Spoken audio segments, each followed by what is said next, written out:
My name's Dane Grammer. I've been with Ingram for 17 years, almost 18 now. Started on the deck. I've just worked my way up to pilot. When they don't need me up there, I do carpentry work down here.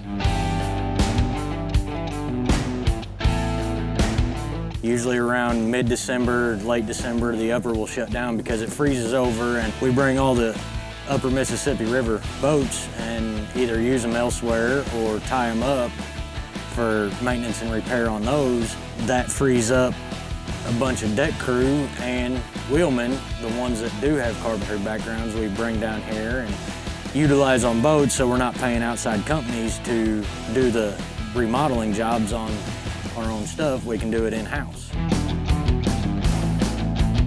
I'm friends with several people from other companies, and during that time of the year, they're sitting at home not drawing a paycheck.